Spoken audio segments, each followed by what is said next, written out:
Aristóteles mencionó en una oportunidad que las sociedades humanas no nacen de un pacto social, sino que tienen su raíz en la naturaleza de las cosas.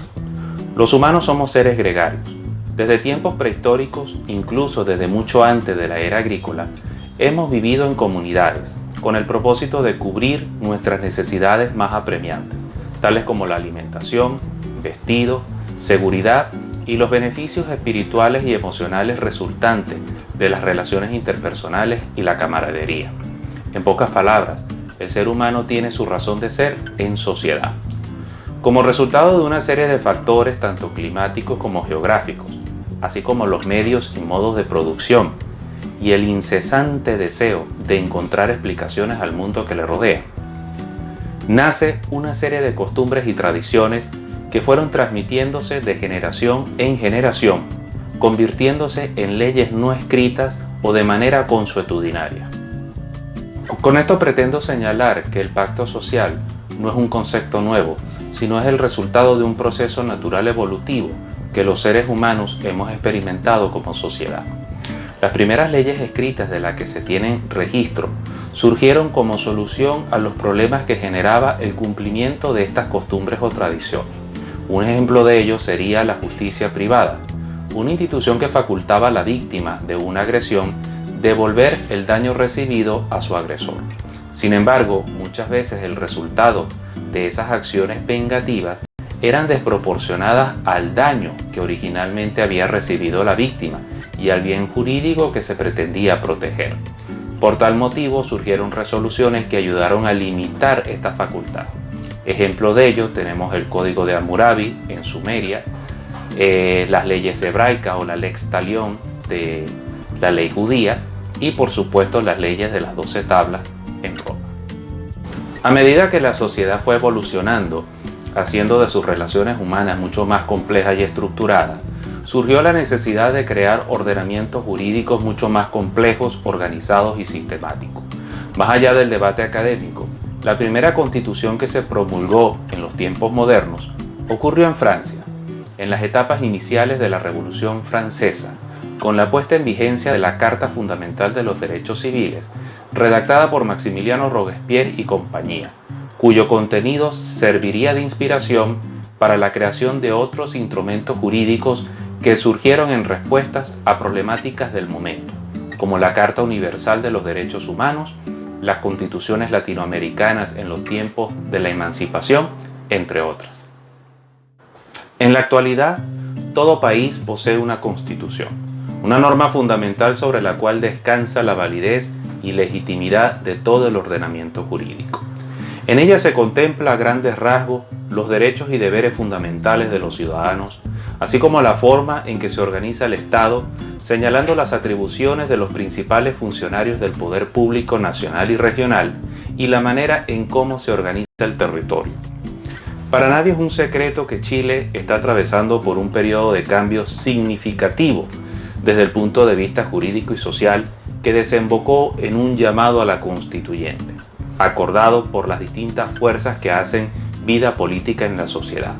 Todo esto a raíz del llamado estallido social de octubre del año 2019, que marcó un antes y un después en la historia política de esta nación.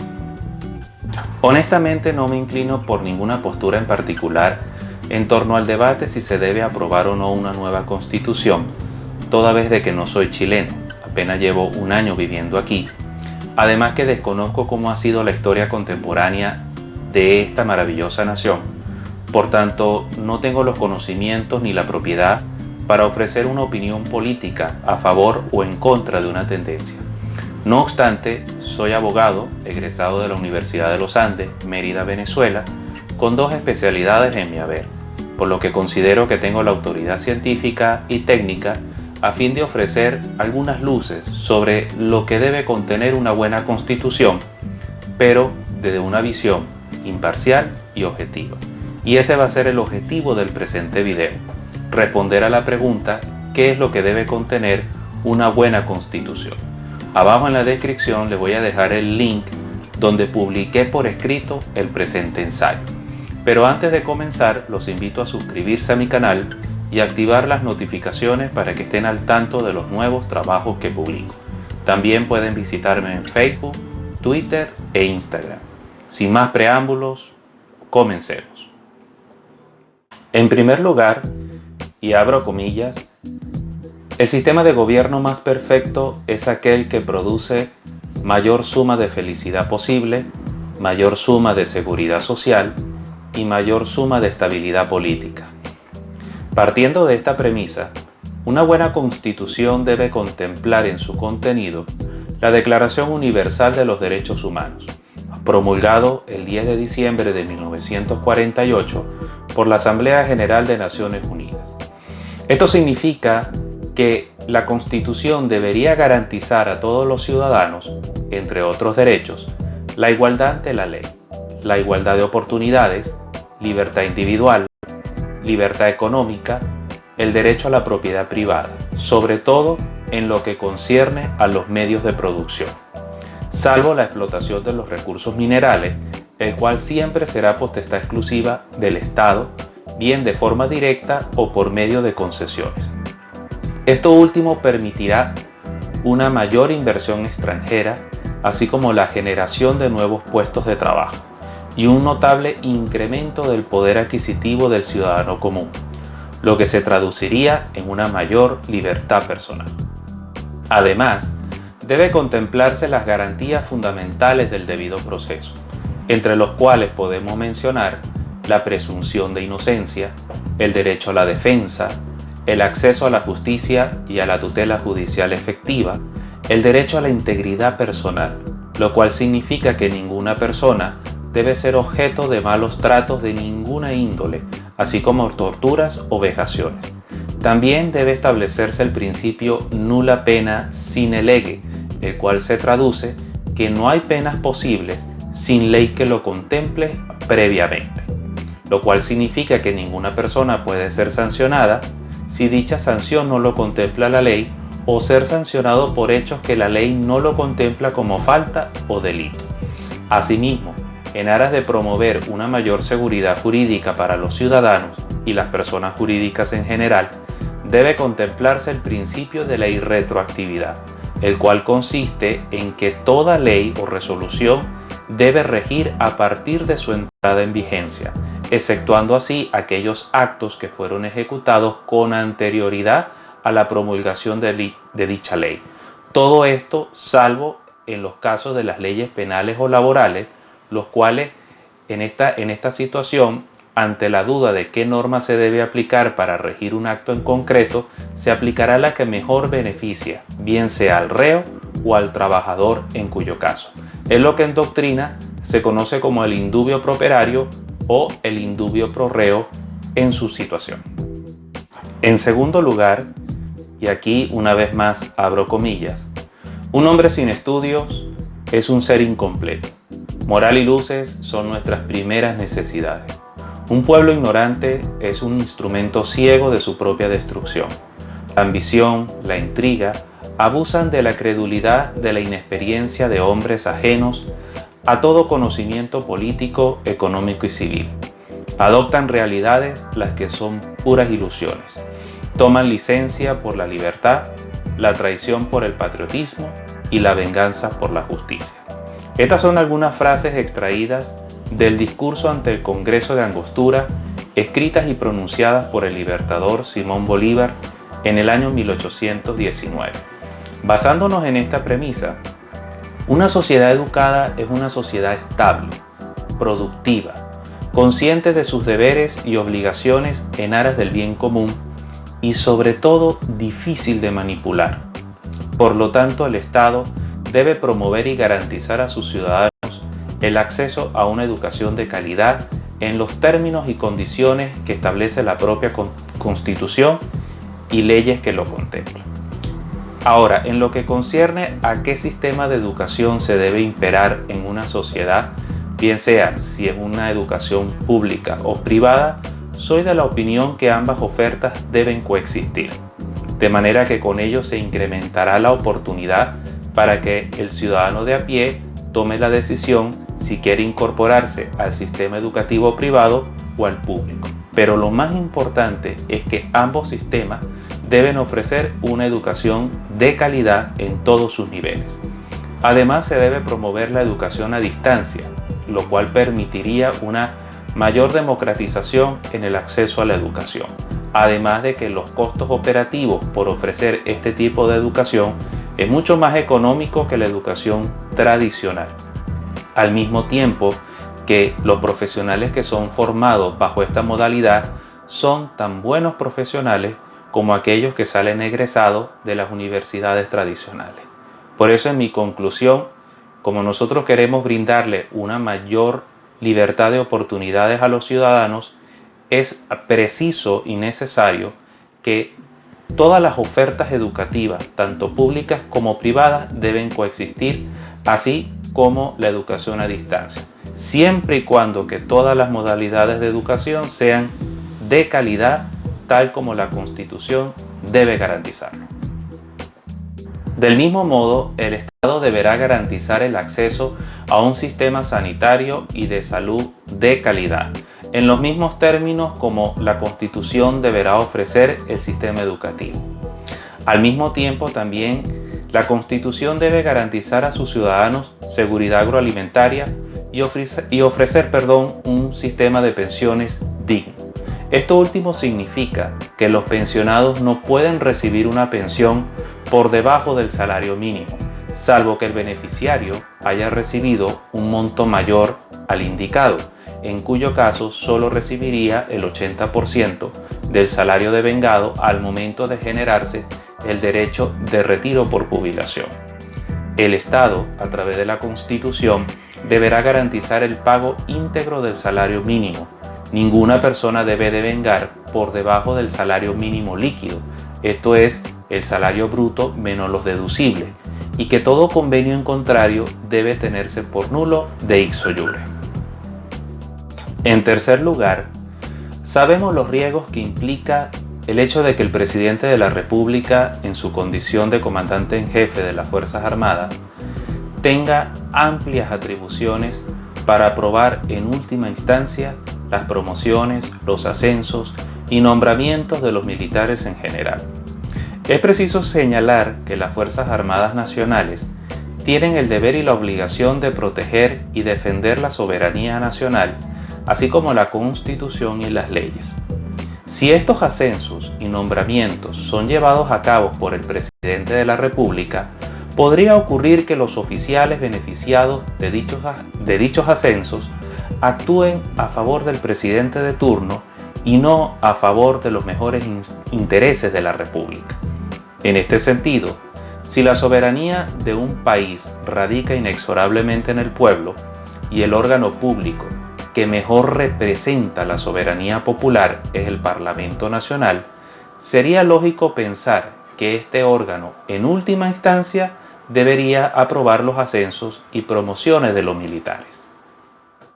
Muchos países han adoptado esta medida, como en Estados Unidos y Francia, así como en Venezuela durante la Cuarta República.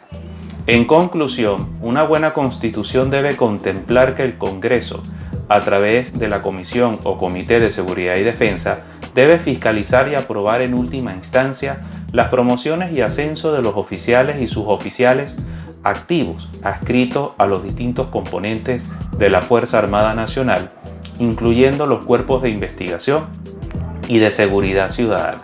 Eso siempre y cuando que los aspirantes cumplan con los baremos respectivos que exige la propia institución.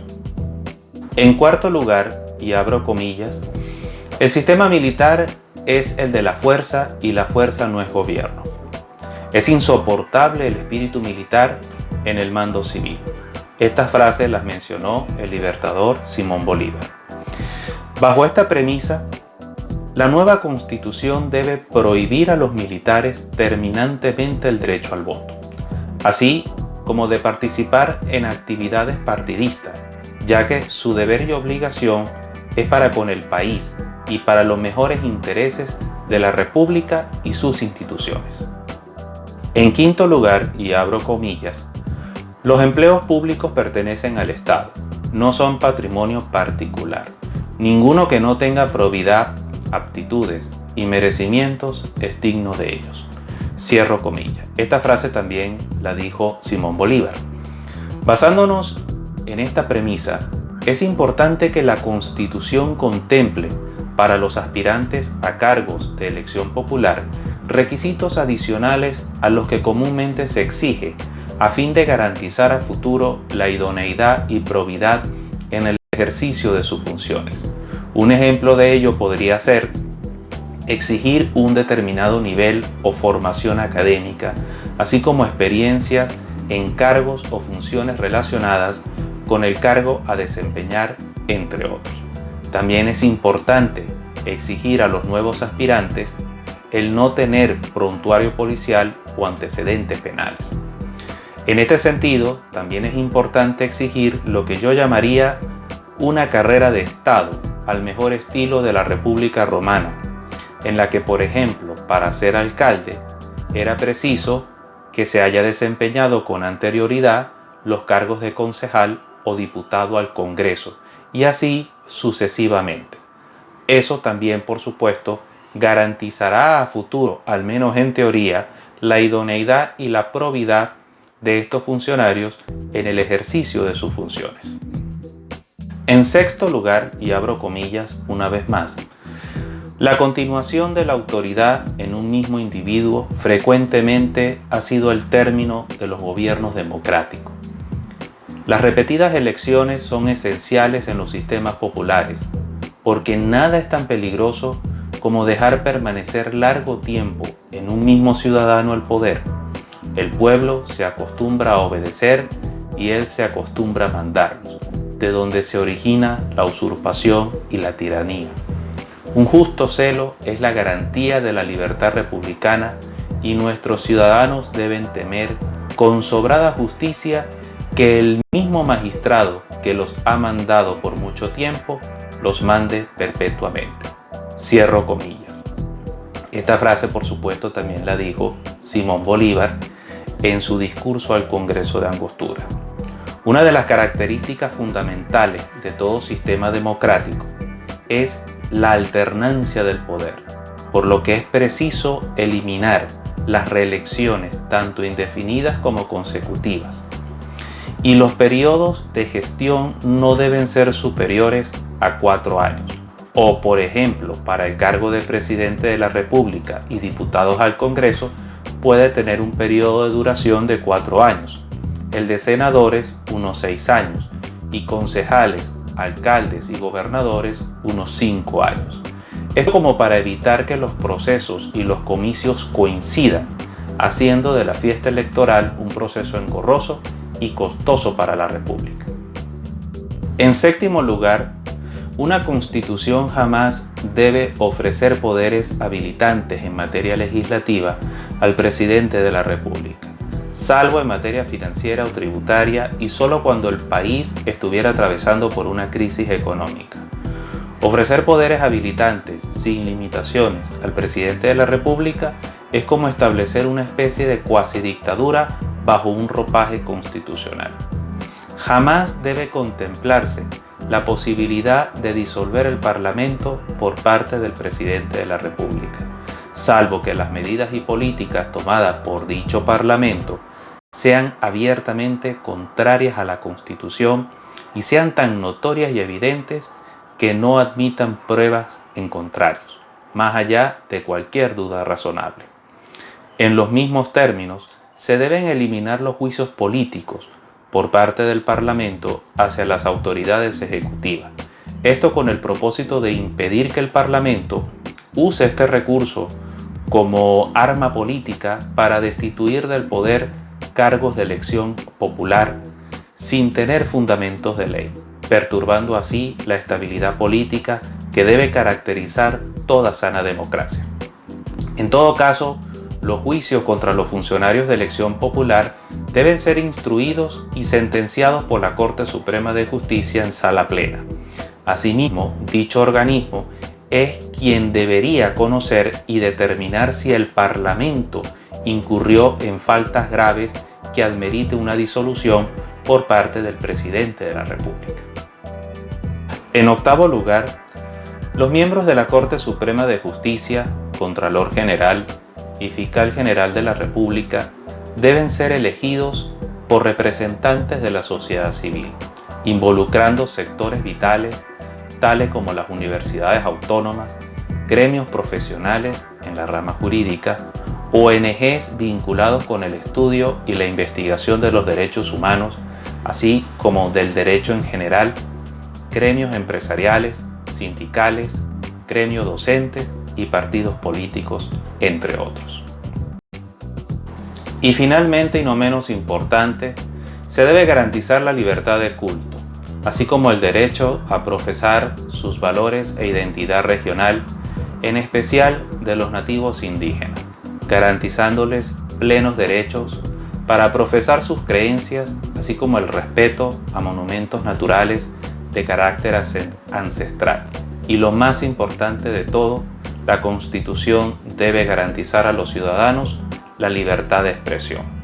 Libertad de expresión es, en mi opinión, la esencia misma de un sistema democrático.